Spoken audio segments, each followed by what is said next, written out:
Welcome to Pyrography Made Easy. I'm Brenda. In this episode, I'm going to review the Colwood Super Pro II that I use in pyrography. So let's look at that burner. The on-off switch lights up when it's in the on position. In the center is the toggle switch to alternate between detail and heavy duty. And lastly, there is a dial on the right that adjusts the heat setting between 0 and 10. The back of the unit is where the power and the handset cords attach. There are plastic retainers on the side to keep the handset cord secure. On top of the unit are two metal brackets that can be repositioned for setup customization.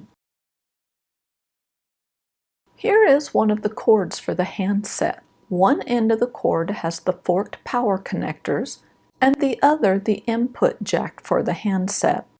The Super Pro II uses two cords. One is a 14 gauge wire and the other 16 gauge.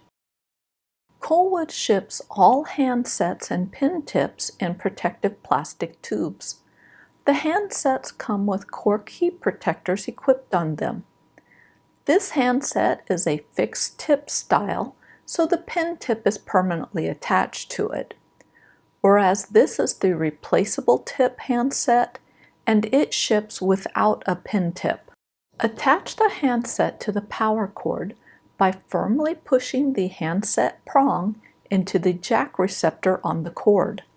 The cork heat shield can be replaced if needed. They have a very snug fit, so I had to twist the cork to remove and replace it.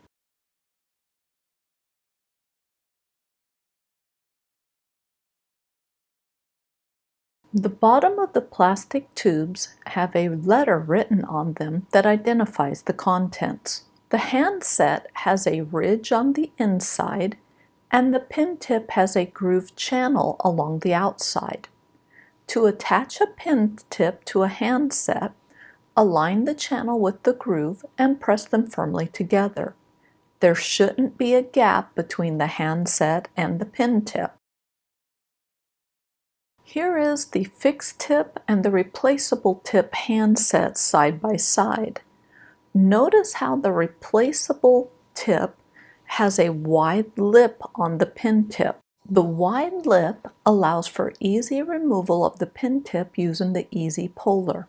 Use the puller to grasp the pin tip just under the lip and pull it away from the handset. Now that I've covered the technical aspects of the burner, I'll show you the burn results you get when using the detail versus the heavy-duty side. For the first burn test, I set the unit to 3 and I let the pin tip warm up for 20 seconds. The burner is on the detail side and I'm using the J shader to burn horizontal and vertical lines on the board. I repeated this test, but this time switched the unit and the pin tip over to the heavy-duty side. As you can see, the burn is a lot darker using the heavy-duty side of the unit. Now I repeated the test, but reduced the heat setting down to 2.0. The heavy-duty side at 2 produces a burn result that is similar in color to the detail side at 3. Now I'm using different pin tips and repeating the burn test to show how much darker the heavy-duty side burns compared to the detail side. Here's the final test panel. The heavy-duty side is a lot darker than the detail side.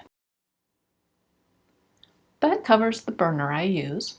I have no complaints about my Colwood unit. As of December 17, 2018, I have well over 1,300 hours of problem-free burn time with it. I've only had to replace one pin tip, and that was because I did something stupid and broke it. Do I think you should buy a Colwood? Well, that would depend.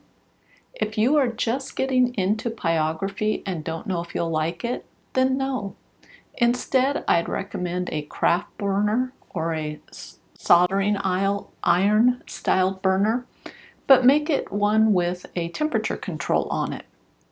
If you have been burning for a bit and want to upgrade, then I definitely recommend the Colwood. It's a great burner with a lot of different tips available, and I like to think I'm creating very good artwork with my Colwood.